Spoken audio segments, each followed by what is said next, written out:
Il existe de nombreux de ponts. Nous allons essayer de regarder de manière exhaustive la plupart de ces types de ponts en regardant un petit peu les avantages et les inconvénients.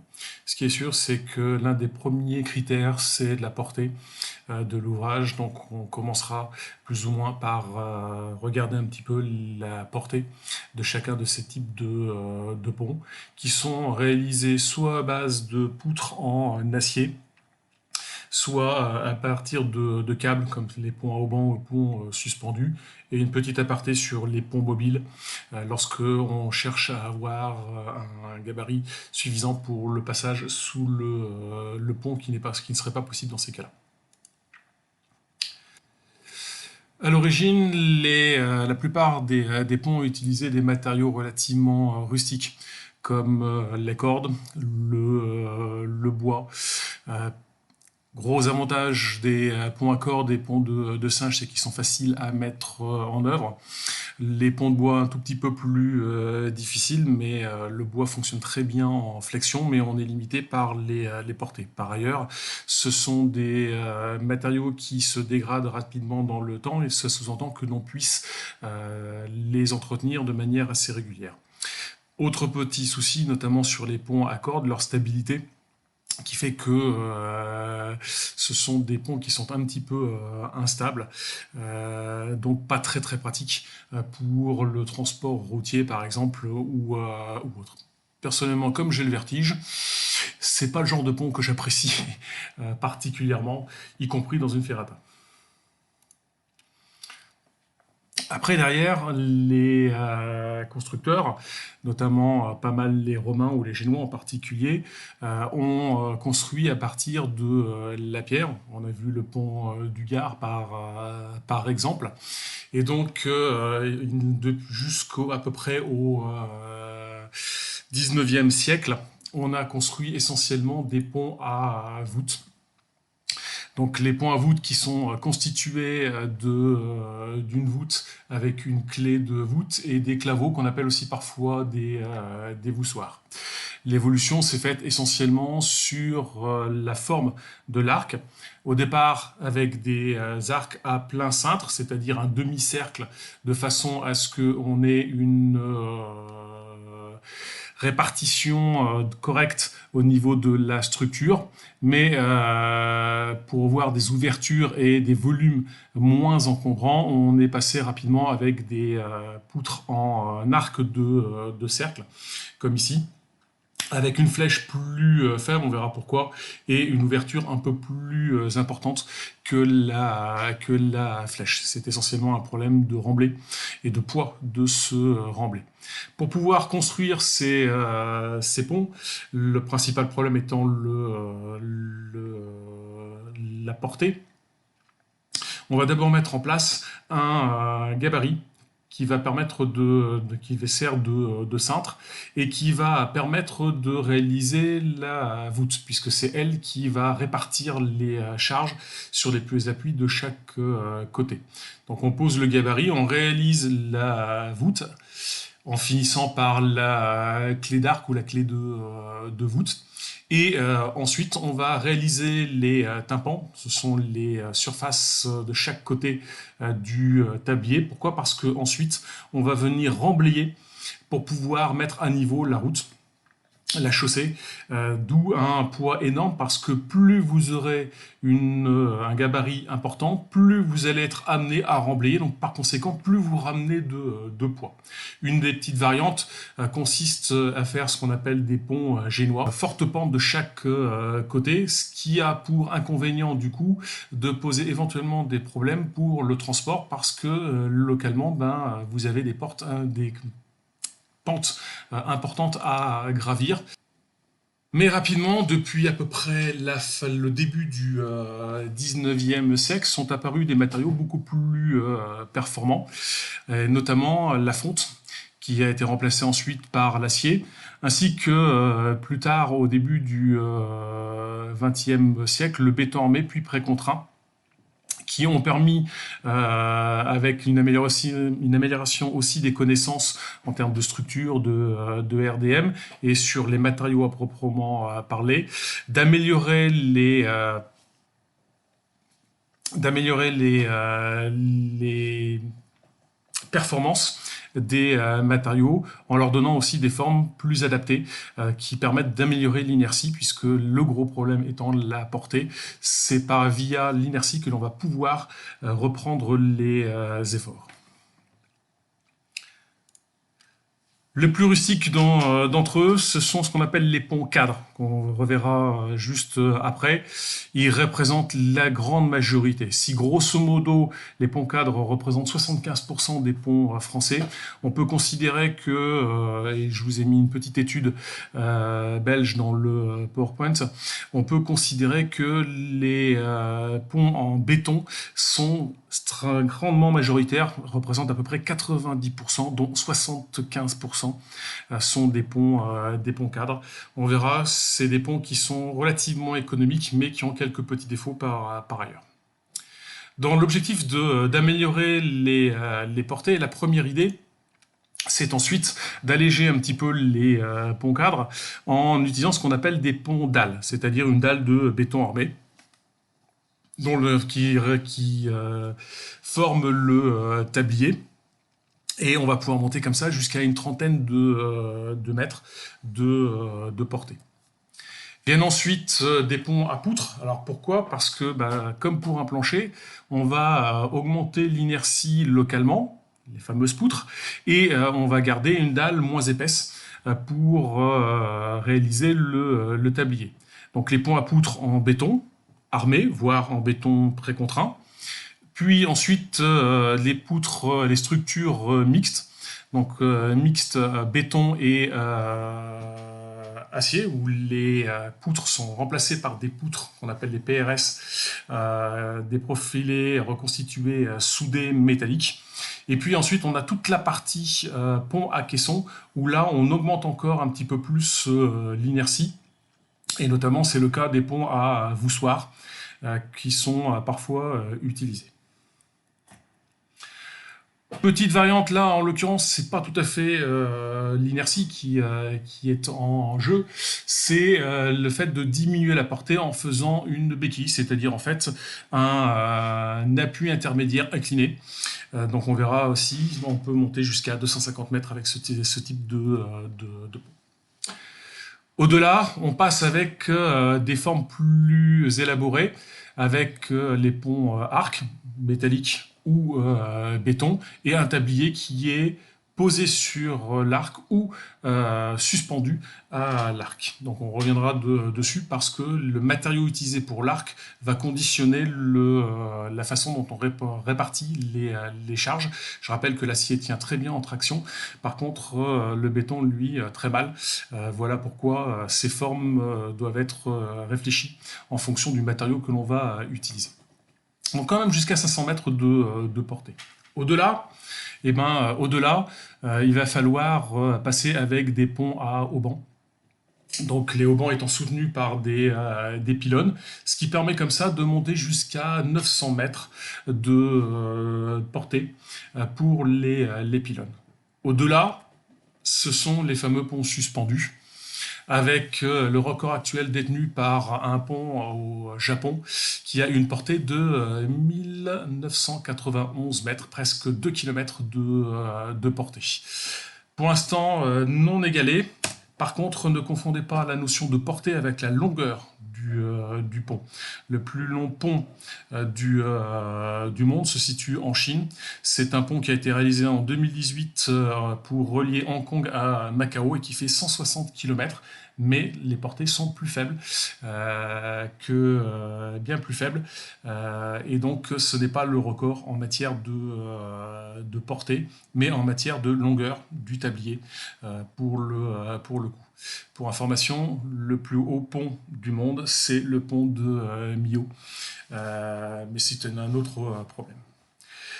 Ces ponts sont prévus pour durer une centaine d'années, au moins. Mais attention, c'est pas parce que la structure en elle-même est prévue pour une centaine d'années que qu'on ne doit pas entretenir le pont parce qu'il y a des problèmes de corrosion, parce que les équipements aussi ont une durée de vie qui, elles, sont plus courtes, en l'occurrence une trentaine d'années pour tout ce qui est étanchéité et appareil d'appui. Je vous l'ai dit, la catégorie numéro la plus importante, ce sont les ponts cadres, avec le premier qui est en fait le PCF, un passage inférieur à cadre fermé. Alors concrètement, ça veut dire quoi? On n'utilise pas tout à fait la même terminologie. On ne parle pas de termes de tablier, mais plutôt de traverse supérieure et traverse inférieure. Donc en fait, on a un radier qui sert de fondation, sur lequel on a perpendiculairement deux pieds droits, sur lequel vient reposer ensuite la traverse haute. Éventuellement, ce sont des éléments qui sont raboutés entre eux. C'est relativement rustique. Et sur les côtés, pour tenir les terres, on va être amené, là encore, à rajouter des murs en L ou en T renversés, de façon à tenir les talus qui se situent de chaque côté. Si le mur est perpendiculaire à la traverse, à ce moment-là, on va appeler ça des murs retour. Il n'y a pas de mur de fond dans cette catégorie en particulier. On va pouvoir monter comme ça avec ce type de pont jusqu'à une douzaine de mètres de portée pour la traverse supérieure, donc la dalle qui sert au passage des véhicules ou de la circulation qui se situe au-dessus. Voici un petit exemple ici. Et donc, on peut voir par ailleurs donc, la variante qu'on appelle les pipots, passage inférieur à portique ouvert. Le fait de ne plus avoir un radier va nous permettre comme ça, mais plutôt des semelles sous les pieds droits, va permettre comme ça d'augmenter un petit peu plus la portée et de l'amener jusqu'à une vingtaine de mètres de portée. Voici un petit exemple ici d'une coupe sur un pipeau. Vous remarquerez les biais. Donc là ici on a transversalement un encorbellement, donc vous voyez c'est un amincissement en fait de l'épaisseur de la traverse supérieure qui permet comme ça d'alléger déjà pour commencer. Puis ça permet aussi en même temps de limiter un petit peu l'effet de souffle, parce que lorsque vous avez un véhicule qui s'engouffre sous le pont, vous avez une sorte d'onde de choc. Vous l'avez peut-être déjà ressenti quand vous voulez vous dépasser un camion. Vous sentez une poussée sur votre véhicule. Le problème se pose aussi pour les ponts. Donc il y a une onde de choc qui se produit, donc on les évase un petit peu. Sur les côtés, par contre, on le voit ici avec les petits traits parallèles qui sont là, mais perpendiculairement, on le repère peut-être un petit peu, la réalisation de goussets qui permettent comme ça de rigidifier un peu plus la structure et de considérer ici l'arc comme étant un encastrement et non pas simplement une dalle posée sur deux appuis qui seraient les pieds droits. L'avantage, c'est que c'est la technique la plus économique qui soit. C'est rustique, très robuste. Il n'y a pas de point joint de chaussée ni d'appareil d'appui dans cette configuration. Et ça nécessite assez peu d'entretien. Par contre, on a deux problèmes majeurs. C'est comme c'est une structure hyperstatique, elle est très sensible au tassement différentiel. Donc au fait que vous ayez vos fondations qui tassent de manière limitée. On est limité bien entendu par la portée, mais un autre critère, c'est le biais. Alors qu'est-ce que le biais? Tous les ponts ne sont pas en fait, ne desservent pas deux axes totalement perpendiculaires. C'est-à-dire que le biais en fait, c'est la différence angulaire par rapport à deux routes qui auraient été perpendiculaires. Donc on regarde par rapport aux 90 degrés et c'est cette différence d'angle par rapport à un angle de 90 degrés qu'on appelle le biais, c'est un angle là. Et malheureusement, ce type de pont ne supporte pas des biais importants. Et donc par conséquent, on va devoir passer avec les ponts dalles par exemple pour les remplacer. Après, derrière, comme je vous l'ai dit, on a le problème de l'ouverture, jusqu'à une vingtaine de mètres pour les pipeaux. Et puis, ça dépendra aussi de la nature du sol. Sur des mauvais sols, on va plutôt opter pour des ponts PCF, donc à cadre. Sur des sols de meilleure qualité, on partira sur des portiques pour avoir jusqu'à une vingtaine de mètres de portée. La catégorie suivante, ce sont les ponts dalles. Donc c'est une dalle de béton armée, comme un plancher. tout simplement, en flexion.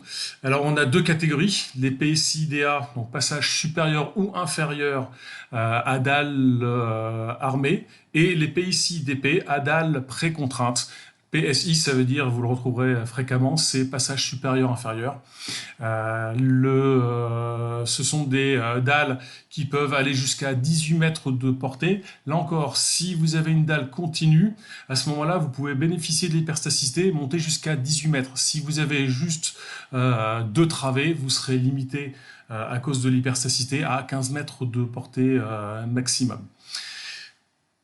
Un petit exemple de PSI DA, donc une dalle de béton, donc c'est une dalle pleine pour le coup.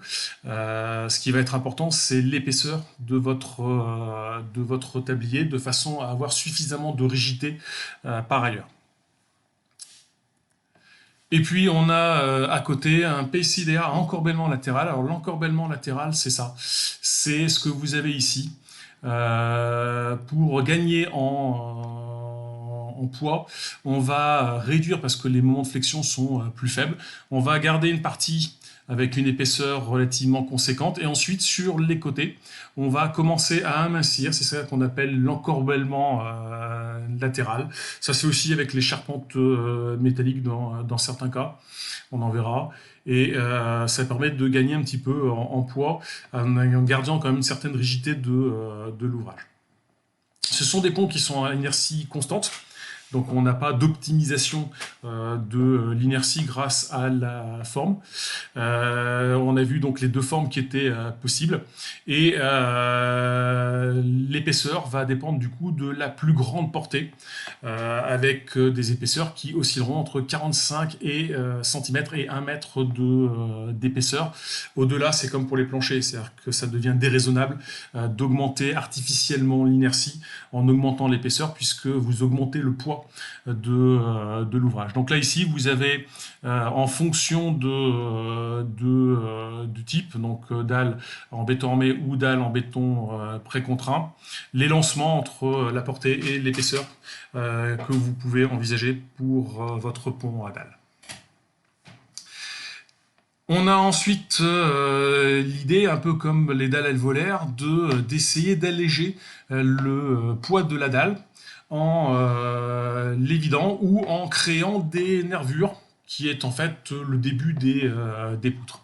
Donc les dalles LJ, puisque c'est comme ça qu'on les appelle, ça ressemble un petit peu aux dalles alvéolaires que vous avez sur les planchers. Généralement, sont en béton précontraint. Ce qui permet comme ça encore d'augmenter un petit peu la portée. On peut monter avec une inertie variable jusqu'à 35 mètres de portée pour ce type de pont. Si je veux aller au-delà, je vous l'ai dit, il faut augmenter l'inertie localement et réduire en même temps le poids. D'où l'idée d'utilisation des poutres ou des nervures. Donc vous avez ici un exemple de pont PSI DN à dalle nervurée avec deux nervures. Ça permet d'avoir une dalle moins épaisse globalement, et localement, c'est les prémices de poutres, tout simplement, que vous allez avoir.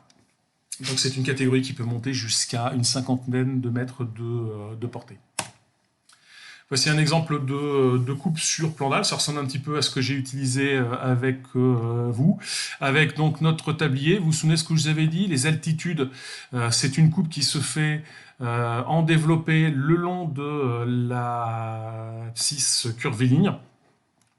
Avec les portées, donc on a ici la culée C0, on finit avec la culée C3, c'est exactement ce que j'avais réalisé. On voit ici en trait interrompu, ce qui est un peu une hérésie, l'altitude de votre abscisse curviligne, et on retrouve à l'intersection au niveau de chaque appui une altitude qui sera l'altitude de référence pour le pont. Puis après derrière on a ici donc une culée avec des colonnes et une semelle fondée à 190 mètres. Toutes les fondations sont à peu près au même niveau. On a une voie en dessous, deux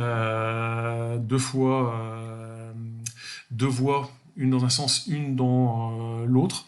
Et on a ensuite des informations ici sur le talus, avec un perret. Vous vous souvenez, les perrets, ce sont des pierres sèches ou maçonnées qui protègent du ruissellement des eaux pluviales le talus. La catégorie suivante, je vous l'ai dit, ce sont les ponts à poutres en béton armé ou en béton précontraint. Donc on retrouve notre dalle, mais pour augmenter notre inertie, on a créé plusieurs poutres. Ici un PCI-PA, passage supérieur-inférieur à poutre armée, qui nécessitera, vous vous souvenez, on a déjà vu quelques photos avant, que sous chacune des poutres, on mette ensuite un appareil d'appui. Donc ça permet comme ça d'augmenter encore un petit peu la portée. C'est éventuellement, on peut même commencer à préfabriquer, notamment avec le béton précontraint.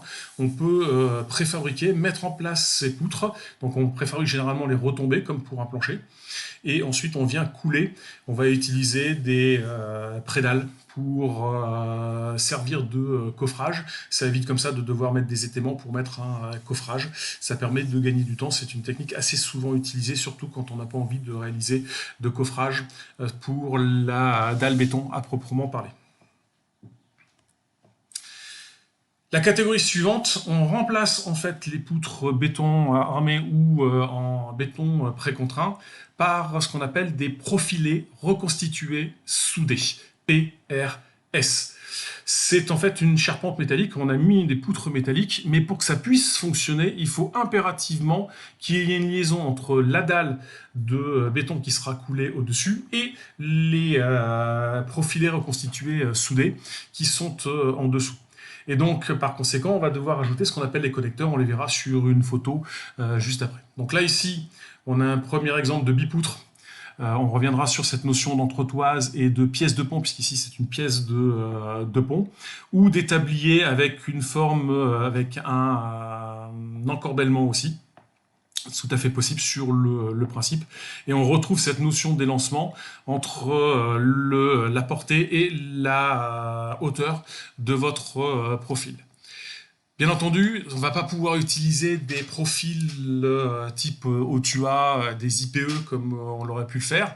Donc la conséquence, c'est qu'on va devoir découper des tôles métalliques, d'où ce nom de profil reconstitué soudé. Ce sont en fait des plaques d'acier qui sont assemblées pour pouvoir réaliser une forme en I pour optimiser la matière, puisque ce qui nous intéresse, c'est d'avoir de la matière en haut, en bas et au niveau de l'âme, très peu d'acier. Voici un exemple ici. C'est aussi un des avantages, c'est que pour des raisons pratiques, comme c'est soudé, on va le faire en usine. On va préparer les pièces, les transporter sur place et ensuite on les assemblera. Alors soit par boulonnage, soit à une époque on utilisait des goujons à chaud, ça se fait plus beaucoup, des rivets plus précisément posés à chaud. Actuellement on va plutôt utiliser des boulons à chair ou alors carrément soudés sur place. Mais attention, il faut savoir que quand vous faites une soudure, si vous voulez que votre soudure soit de bonne qualité, il ne faut pas éviter qu'elle se refroidisse trop rapidement. Donc ça veut dire qu'il faut mettre une cabane de protection pour que le soudeur puisse travailler dans les meilleures conditions pour éviter que le vent, le souffle du vent ne refroidisse trop rapidement les soudures ou que la pluie tombe et endommage là aussi en refroidissant trop rapidement la soudure. Comme je vous le disais, c'est constitué d'une semelle supérieure, d'une semelle inférieure. Entre les deux, on va avoir l'âme. L'objectif étant d'avoir l'âme la plus fine possible, sauf qu'il faut faire passer les forts tranchants, donc on a quand même besoin d'un minimum d'épaisseur par rapport à la hauteur. Là encore, on a un petit souci, c'est que l'âme étant très élancée, donc pas très épaisse mais très haute, on va avoir des problèmes de voilement, de flambement, et donc par conséquent, on va être obligé de rajouter des raidisseurs qui permettront de rigidifier l'âme et d'améliorer la résistance. Autre problème aussi sur l'appui, comme on a un transfert de charge important, il n'est pas rare qu'on augmente un petit peu les épaisseurs des semelles sur les appuis et qu'on rajoute quelques petits raidisseurs sur la semelle inférieure uniquement, perpendiculairement, c'est-à-dire qu'on va les remonter sur à peu près un tiers de la hauteur, de façon à rigidifier, éviter un petit peu ces phénomènes d'instabilité liés à la forme de lame. Et ce que vous voyez, c'est que vous avez perpendiculairement ici des contre-raidisseurs. Pourquoi? Parce que on va devoir rajouter ce qu'on appelle des entretoises ou des pièces de pont. Et là encore, on va avoir un problème de poinçonnement et donc par conséquent un risque d'instabilité. Donc on va rigidifier aussi les raidisseurs verticaux. On les rigidifiera avec ce qu'on appelle des contre-raidisseurs pour limiter le voilement, puisque là encore, hein, c'est un autre problème plus petit, effectivement, mais aussi un profil reconstitué soudé qui sert pour faire le raidisseur vertical. Alors, j'ai commencé à utiliser le terme entretoise ou pièce de pont. Sur des tabliers dont la largeur est inférieure à 14 mètres, selon les prescriptions du CETRA, on va pouvoir se contenter d'utiliser des entretoises, donc à mi-hauteur. On va placer tous les 8 mètres environ une entretoise qui va permettre de limiter la déformation et garder l'écartement entre les deux profilés reconstitués qui forment le bipoutre. Donc on voit ici les deux profils reconstitués, le raidisseur plus les contre-raidisseurs. Et au-delà de 14 mètres, à ce moment-là, on va passer avec ce qu'on appelle des pièces de pont. Alors la différence majeure avec la pièce de pont, c'est pas simplement le fait qu'elle soit plus haute. Là, vous voyez, la pièce de pont, elle est en fait collée sous le tablier et elle est connectée aussi avec le tablier. En fait, c'est pour lutter contre le problème de rigidité de la dalle. Toute proportion gardée, en fait, lorsqu'on utilise un pont avec des entretoises, on aura en fait une épaisseur plus importante de la dalle pour compenser le manque de rigidité qu'amènent justement les pièces de pont. Et on se sert aussi des pièces de pont pour pouvoir éventuellement soulever le pont au moment où on fera les entretiens pour les appareils d'appui en l'occurrence. Avec une pièce de pont dont la hauteur sera à peu près entre le 10e ou le 15e de la portée. Voici une petite photo. Je vous ai passé les prédimensionnements qui sont là simplement pour vous donner des ordres de grandeur, des proportions qu'il faut voir. Ici, on a un PRS, du moins un pont mixte, à base de profilés reconstitués soudés. On voit donc le bipoutre, donc ici avec lame, la semelle supérieure, la semelle inférieure, lame entre les deux. Cette fois-ci, vous avez les entretoises qui sont visibles. Donc là, on est sur un tablier qui fait moins de 14 mètres de largeur. Et vous voyez, sur la partie supérieure la race supérieure de la semelle supérieure, on a ces petits goujons qui sont soudés sur la semelle et c'est ça qu'on appelle un connecteur. C'est ce qui va permettre en fait d'améliorer l'adhérence entre la dalle béton et les profils reconstitués soudés et éventuellement, si vous avez des pièces de pont, ce qui n'est pas le cas ici, qui permettra aussi de rigidifier, donc de solidariser la dalle béton. Sans ça, c'est comme si vous aviez posé simplement une dalle de béton par-dessus et donc par conséquent, la dalle de béton ne reprend pas des forces, c'est simplement un poids mort dans ces cas-là. Donc tout au bout, on a une pièce de pont qu'on voit pas très bien pour le coup. Je la devine moi-même à peine sur le principe, au droit en fait de la pile pour pouvoir soulever ensuite les éléments. Et donc on voit cette entretoise avec ici ces fameux contre-raidisseurs parce que la charge amenée par l'entretoise fait que vous risquez de déformer localement. Donc on a mis forcément un raidisseur au même endroit qu'au niveau de l'entretoise parce que sinon vous appuyeriez directement sur l'âme. Mais il y a un risque d'instabilité pour le raidisseur et donc par conséquent on rajoute des contre-raidisseurs. Par ailleurs, ils ont rajouté aussi, vous voyez, un contreventement horizontal sur la structure de façon à lui donner un peu plus de rigidité. Derrière, pour pouvoir réaliser ce genre de choses, là encore, Vous avez vu les hauteurs généralement utilisées parce que le gros avantage des profils reconstitués soudés, c'est leur poids, très léger. Donc ça permet de les transporter, de les assembler et on verra que c'est la technique un peu reine, c'est le lançage parce que ça vous fait des structures qui sont relativement légères et on coulera les dalles après avoir posé sur les appuis les profils reconstitués soudés et pour éviter de devoir faire un coffrage pour faciliter les choses. On utilisera un équipage mobile qui viendra poser des prédales sur lesquelles on coulera ensuite la dalle de compression connectée via les connecteurs au PRS. On peut encore augmenter l'inertie. On peut encore augmenter l'inertie de ces poutres métalliques. Mais à ce moment-là, on va les ajourer. D'ailleurs, je ne vous en ai pas parlé sur les PRS. Il arrive qu'on ajoure, c'est-à-dire que dans l'âme, on vient percer l'âme pour gagner encore un petit peu de poids. C'est plus rare. Mais si vous voulez vraiment gagner en inertie, la meilleure solution, c'est encore de changer de forme au niveau de la poutre métallique. Donc c'est toujours un pont mixte, puisque la dalle est toujours en béton pour le coup. Mais on va utiliser cette fois-ci des poutres treillis que vous avez peut-être déjà vu sur certaines voies, pont un petit peu à l'américaine pour reprendre l'expression que j'utilise souvent, avec en fait deux énormes poutres. Donc là ici, si on prend la première photo, on a deux poutres treillis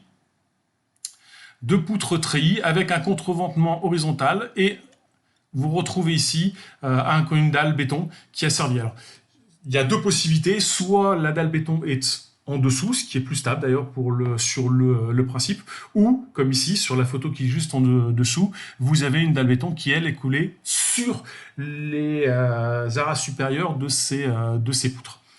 Donc là ici on n'en a que deux, mais on peut en rajouter. Là ici vous avez 4 poutres métalliques treillis qui permettent de reprendre les efforts. L'avantage, c'est que plus vous éloignez la matière et plus vous avez de résistance.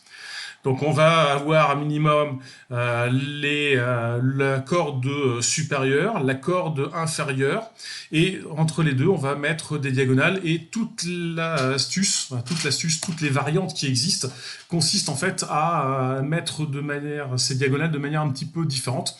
Un grand classique que vous connaissez déjà vraisemblablement en RDM, c'est la poutre Warren, qui est souvent la poutre qui sert pour faire les essais justement de poutres treillis. Mais on a vu tout à l'heure une poutre Town Double qui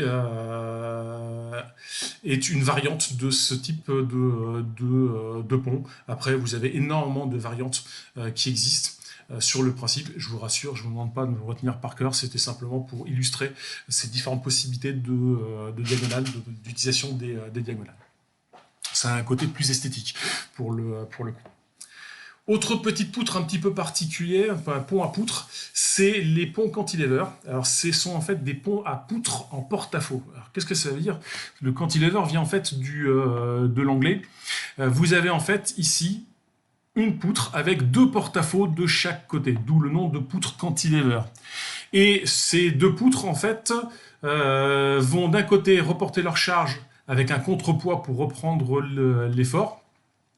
On a deux poutres en porte-à-faux de chaque côté et on vient mettre entre les deux une poutre suspendue. Le record, il est au Québec, c'est à peu près 549 mètres de portée entre les deux appuis, donc d'ici à ici.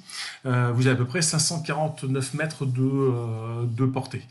Donc c'est une poutre qui, en fait, la poutre suspendue est simplement posée sur les deux porte-à-faux de chacune des poutres cantilever. Et l'idée, c'est qu'on va reporter une partie des charges directement vers les fondations. Et on a donc là, ici, on est en compression. Et sur les membrures supérieures, on est en traction et donc on renvoie la charge vers le bas. Le tout devant être en équilibre. Quand on vient rajouter la poutre suspendue sur un côté, la moitié de cette charge va être compensée par un contre-poids qui se situe pont mixte à l'opposé, de façon à reprendre les efforts. C'est ce qu'on appelle des caissons. Alors ça, c'est une autre catégorie encore de ponts. L'idée, c'est de réaliser non pas des PRS, mais des profils reconstitués en forme de caisson. Donc c'est ce que vous avez ici vu de l'extérieur, et ici vous avez une vue intérieure du caisson. Bien entendu, ce sont des tôles qui sont relativement minces, donc on a besoin de rigidifier. Donc vous avez des nervures à l'intérieur pour rigidifier, pour raidir le caisson. Et vous voyez là, c'est assez symptomatique. On a ici un effort tranchant qui est beaucoup plus important. Donc les âmes de chaque côté vont être particulièrement sollicitées. Et donc vous voyez, on a rapproché de plus en plus, on le voit peut-être un peu mieux sur celle-ci, les raidisseurs. Et ça, c'est lié à l'effort tranchant sur l'appui. Cette nécessité de rajouter des raidisseurs spécifiquement sur les appuis. Là encore, on utilisera des connecteurs pour pouvoir couler la dalle béton sur ces caissons. Avec les ponts arc. Donc l'arc, c'est la forme idéale pour le béton. Pourquoi? Parce que le béton travaille exclusivement en compression. Donc en utilisant une arche, ça nous permet comme ça de faire travailler uniquement en compression les éléments. Et donc du coup, on va soit utiliser des poteaux béton par exemple ou métalliques, hein. C'est aussi une possibilité pour supporter la dalle, parce que nous ce qui nous intéresse c'est quand même de supporter le tablier. L'arche n'est que là que pour servir à transférer la charge vers le sol. Donc soit on met des suspentes qui supporteront le tablier, donc là on est en traction pour les suspentes, ou alors on est en compression, donc soit des poteaux béton, soit des poteaux métalliques. Là, à part le problème de l'instabilité pour les poteaux métalliques, c'est les seuls cas un peu particuliers. Donc l'arc qui permet de repartir. Alors, inconvénient de ce type de structure, c'est la fondation, parce que vous ramenez une charge relativement importante sur le sol, donc ça sous-entend que les massifs qui servent de semelle pour réceptionner les charges amenées par l'axe soient relativement efficaces, et que le sol, donc en conséquence, soit suffisamment résistant pour reprendre un effort vertical et aussi un effort horizontal, parce que ça, c'est aussi un des problèmes avec ce type de pont. Ou de rajouter des tirants pour éviter l'écartement de l'arc. Les ponts à béquilles, c'est à peu près la même idée, mais avec des portées un peu plus longues, on a pu le voir, avec donc ici ce qu'on appelle la béquille, qui est en fait tout simplement un appui incliné. Mais ça occasionne justement, comme pour le pont arc, la nécessité d'avoir un sol de bonne qualité pour réceptionner cette contrainte qui va s'exercer en pied de béquille. Autre petite difficulté avec les ponts à béquilles, c'est la construction de la béquille. Ben oui, parce que c'est un poteau incliné, et donc ça veut dire que pendant que vous êtes en train de construire, vous n'avez pas encore mis en place le tablier, donc il va falloir empêcher la béquille de tomber. Donc on est obligé de l'étayer provisoirement, de façon à ce que on puisse monter jusqu'au niveau du tablier, et une fois que le tablier sera en place, à ce moment-là, il pourra reprendre les efforts, et on pourra supprimer ces appuis intermédiaires, ces appuis provisoires qui servaient à tenir les béquilles. Avec des petites variantes comme ici, avec un pont à contre-béquille, c'est-à-dire qu'on a une béquille d'un côté et une béquille. Donc en fait, on a une pile dans le sens longitudinal qui est en V, qui permet de compenser une partie de la charge horizontale amenée sur le sol. Un petit exemple ici, vous voyez, avec ces ponts à béquilles en V qui permettent de reprendre les efforts. Donc ça permet d'augmenter un petit peu nos portées, jusqu'à 500 mètres, il y a une erreur, hein, c'est 500 mètres, je rectifierai. On peut comme ça augmenter du coup les portées. C'est intéressant esthétiquement aussi parlant, hein, sur le principe, mais comme je vous l'ai dit, il vous faut un très bon sol au niveau de sa résistance et une fabrication un petit peu plus compliquée. Quant à l'exécution des piles, du coup, ça entraîne aussi un coût plus élevé au niveau de la fabrication.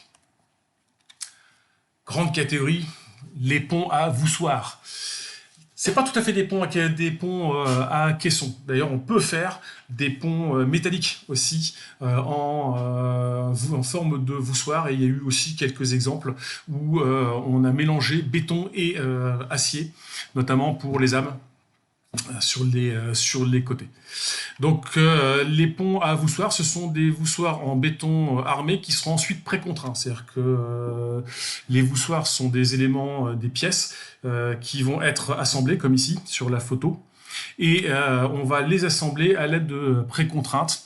Donc c'est un des cas un peu particulier parce que sur ce type de pont, vous avez jusqu'à 3 types de précontraintes différentes. La précontrainte pour la mise en œuvre, généralement en encorbellement par exemple, la précontrainte pour assembler les voussoirs et la précontrainte pour reprendre les efforts de flexion liés au fonctionnement du tablier. Et donc comme ce sont des éléments qui sont préfabriqués, on peut aussi les couler aussi en place. Hein. Il existe aussi une variante on verra ça quand on fera la mise en œuvre. Donc là ici c'est un voussoir préfabriqué et vous voyez on a des clés d'assemblage. C'est pour permettre en fait, donc ça c'est un négatif et vous avez la partie positive, donc mâle si vous préférez, qui vient s'emboîter à l'intérieur et qui permet comme ça d'assembler. Ça permet comme ça d'aligner les caissons les uns dans les autres. Sinon on aurait des problèmes d'alignement des différents caissons les uns par rapport aux autres. Et on a ici donc quelques câbles de précontrainte. On en voit d'ailleurs à l'intérieur quelques-uns qui sont déjà en place sur la photo. Et on voit ici donc les voussoirs qui sont assemblés par précontrainte. Généralement, ce sont des ponts à encorbellement qui sont utilisés sur ce principe-là. C'est ce que vous avez ici sur la technique de la photo qui se situe en bas à gauche. Ces voussoirs, donc, c'est une dalle de béton avec des âmes de chaque côté et un ourdi inférieur, donc la dalle basse. Et on va rajouter des nervures à l'intérieur qui servent, qu'on appelle aussi les entretoises déviateurs. Et vous avez des bossages d'ancrage. Alors pourquoi? Parce que on va avoir besoin de ces éléments-là pour la précontrainte. Et donc, du coup, on va retrouver ces notions-là. Et généralement, du coup, vous avez vu, vous avez 2 dalles en encorbellement et pour rigidifier le tout, des goussets. Donc, pour avoir une plus grande raideur du caisson. Donc là, ici, on voit les passages. Donc, on commence à comprendre à quoi servent ces entretoises et ces bossages d'ancrage parce que vous allez avoir ici. Vous voyez, ça c'est pour la partie supérieure, ce sont des câbles de précontrainte pour l'encorbellement, pour le montage en porte-à-faux. Ici, on en rajoute quelques-uns supplémentaires pour pouvoir assembler les voussoirs, parce que sinon, ils s'ouvriraient, les voussoirs s'écarteraient entre eux sous l'effet de la flexion. Et on va, pour reprendre les efforts, faire passer des câbles à l'intérieur qui permettront comme ça de pouvoir permettre de reprendre les efforts de flexion avec la précontrainte. Donc là, ici, on est sur un voussoir à inertie constante, mais vous avez aussi des voussoirs à inertie variable. Généralement, on met le voussoir d'appui, celui qui a la hauteur la plus importante, et le voussoir qui sert de clé de voûte, celui du clavetage, qui est celui qui est le plus mince en milieu de travée. Pour ce qui est des ponts à haubans, l'idée, c'est tout simplement d'utiliser l'acier et d'optimiser l'utilisation de l'acier en suspendant en fait le tablier via ces haubans. Donc on va avoir des formes de haubans en harpe ou en éventail qui passent tous par un pylône. C'est le pylône qui retransmettra une bonne partie des charges et il est préférable que vous ayez une symétrie au niveau de l'ouvrage. Comme ça, les charges d'un côté, sur un hauban, sont compensées par les charges de l'autre côté du hauban. Petit nota, plus la portée sera importante et plus la hauteur du pylône devra être importante. Ça va de pair. C'est vrai aussi pour les ponts suspendus. C'est proportionnel en fait à la portée. C'est pas tout à fait proportionnel, mais il y a une corrélation entre la portée et la hauteur de votre pylône. Après, derrière, il y a des petites variantes avec une nappe axiale, c'est-à-dire qu'elle se situe au milieu de votre tablier. Donc, vous suspendez le tablier avec une seule nappe qui est centré sur le milieu de vos voussoirs, de votre tablier, ou alors, comme le Vasco de Gama, des nappes latérales, c'est-à-dire que vous avez cette fois-ci 2 nappes de chaque côté qui supportent les 2 extrémités du tablier. Voici donc quelques exemples avec le pont de Normandie, portée de 856 mètres, hein, je vous ai dit jusqu'à peu près 900 mètres hein, de portée pour ce type de pont. Le Vasco de Gama à Lisbonne. Et celui-ci qui est assez amusant, je vous invite à aller regarder la vidéo, alors elle est en espagnol, hein, espagnol ou portugais d'ailleurs. Vous avez donc une petite particularité, c'est que cette fois-ci il n'est pas symétrique et donc par conséquent il a fallu réaliser des massifs d'ancrage de chaque côté et la vidéo vous explique comment ils ont réalisé les massifs d'ancrage, donc c'est assez intéressant sur le principe. Alors, c'est un cas particulier, ce massif d'ancrage, pour une fois, parce qu'en temps normal, on essaie justement d'être symétrique. Comme ça, la charge est reportée par le pylône et on renvoie la charge ensuite au niveau du sol. Donc, vous avez un pylône qui est comprimé et vous avez les suspentes qui, elles, sont les haubans, pardon, qui sont, eux, tendus. Donc, l'idéal est quand même que ce soit symétrique pour s'éviter ces massifs d'ancrage dans ces cas-là. L'autre cas, ce sont les ponts suspendus. Alors, je ne l'ai pas précisé, mais pour les ponts à haubans, on n'utilise non pas des aciers HA. C'est hors de question. C'est des aciers Thor.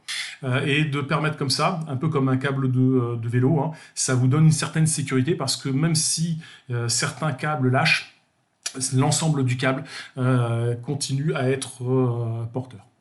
Dans le cas des ponts suspendus, on va les utiliser à 2 endroits. Le premier, ça va être le plus gros, ça va être le câble porteur. Donc on met un pylône, là encore proportionnellement, la hauteur proportionnelle par rapport à la travée centrale que vous avez besoin de porter.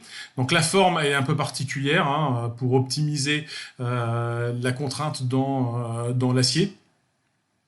Et donc on va avoir donc ce câble porteur, mais ce câble porteur, là encore, il va falloir à un moment donné lui faire un massif d'ancrage pour pouvoir reprendre les efforts. Et une fois qu'on a mis en place ces câbles porteurs, on va pouvoir ensuite descendre des suspentes qui sont aussi réalisées avec ce type d'acier, plus fin pour le coup, et suspendre le tablier à ces suspentes. Donc les suspentes sont en traction, le câble porteur est aussi en traction, le pylône renvoie une partie des charges, donc les 2 demi-travées de chaque côté sur le sol, et on a besoin pour tendre le câble porteur d'un massif d'ancrage de chaque côté. Donc là ici il existe hein, aussi, ne vous inquiétez pas, mais vous l'avez, c'est plus flagrant sur l'autre extrémité. Donc voici le principe de la répartition des efforts. Donc tout est repris par le massif, une bonne partie est reprise par le massif d'ancrage, d'où des volumes qui sont quand même relativement conséquents parce que vous avez un effort de traction dans le massif qui tend à soulever le massif. Donc ça nécessite du poids pour compenser l'ouvrage et un très bon ancrage au niveau du sol. Donc là, on a le massif d'ancrage du pont Tancarville, 4000 tonnes de béton pour ce massif, et c'est un peu comme les icebergs, c'est-à-dire que vous ne voyez que la partie émergée du massif. À l'intérieur, c'est une véritable cathédrale, puisque tous les câbles, tous les tors sont ensuite, on le verra sur une photo, sont ensuite répartis et viennent s'ancrer individuellement dans le béton. Alors, petit souci des ponts suspendus et des ponts à haubans d'ailleurs, et le plus bel exemple c'est le pont de Tacoma. Donc vous avez ici une petite vidéo GIF. Le vent s'est engouffré en fait dans la structure et les turbulences occasionnées à cause des garde-corps, des corniches et des garde-corps, et qui sont pleins ici, et de la structure en poutre qui se situe en dessous sur l'intrados, Et ça a provoqué en fait des perturbations au niveau de l'écoulement de l'air autour du tablier et ça a mis en résonance le pont de Tacoma jusqu'à la rupture de ce pont. Donc pour éviter ce phénomène-là, maintenant, les ponts sont systématiquement testés en soufflerie, ce type de pont, on évite justement d'avoir de l'emprise vis-à-vis de l'air. Vous voyez ici le pont de Millau, qui est un très bon exemple sur le principe, où on voit ici qu'il y a une tôle métallique, c'est une charpente métallique, hein, vous l'avez ici, c'est une charpente métallique. Si l'air s'engouffrait à l'intérieur de cette charpente métallique, il y aurait des perturbations, des turbulences liées à la forme de cette charpente métallique. Et donc, pour éviter ça, ils ont rajouté ici des tôles qui sont soudées pour permettre l'écoulement de l'air sous le pont.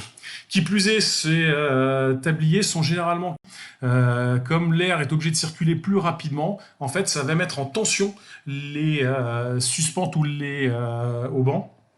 Et donc, en fait, au lieu de se soulever, le tablier de pont a tendance, sous l'effet du vent, à être plaqué vers le bas, comme une aile d'avion inversée, d'où cette désignation de forme d'aile d'avion inversée.